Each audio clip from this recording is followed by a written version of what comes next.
ने सिंह पर बैठी देवी को देखा। वे मंद मंद मुस्कुरा रही थी। उन्हें देखकर दैत्य लोग तत्परता से पकड़ने का उद्योग करने लगे। किसी ने धनुष्य तान लिया, किसी ने तलवार संभाली और कुछ लोग देवी के पास आकर खड़े हो गए।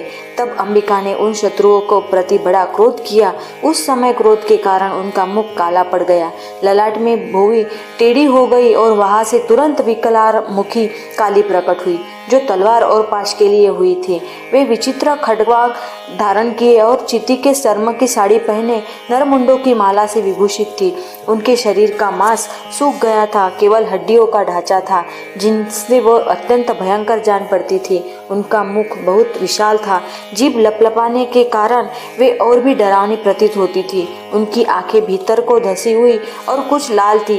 वो अपनी भयंकर गर्जना से संपूर्ण दिशाओं को गुंजा रही थी। बड़े बड़े दैत्यों का वध करती हुई वे कलिका देवी बड़े वेग से दैत्यों की उस सेना पर टूट पड़ी और उन सबको भक्षण करने लगी।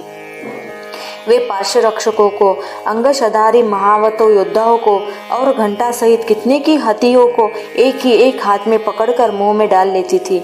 इसी प्रकार घोड़े, रथ और सारथी के साथ रथी सैनिकों को मुंह में डालकर वे उन्हें बड़े भयानक रूप से चबा डालती थी। किसी के बाल पकड़ लेती, किसी का गला दबा देती, किसी को पैरों से कुचल डालती और किसी को छाती से धक्के से गिराकर मार डालती थी। वे असुरों को छोड़े हुए बड़े बड़े अस्त्र शस्त्र मुंह से पकड़ लेती और रोष में भरकर उनको दांतों से पीस डालती थी। काली ने बलवान एवं दुरात्मा दैत्यों को वह सारी सेना रोन डाली, खा डाली और कितनों को मार भगाया। कोई तलवार के घाट उतारे गए और कोई खड्वाक से पीटे गए और कितने की असुर दांतों को अग्रभाग से कुचले जाकर मृत्यु को प्राप्त हुए।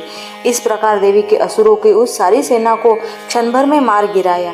यह देख चंड और उन अत्यंत भयानक काली देवी की ओर दौड़ा तथा महादैत्य मुंड ने भी अत्यंत भयंकर बाणों की वर्षा से तथा हजारों बार चलाए हुए चक्रों से उन भयानक नेत्रों वाली देवी को आच्छादित कर दिया।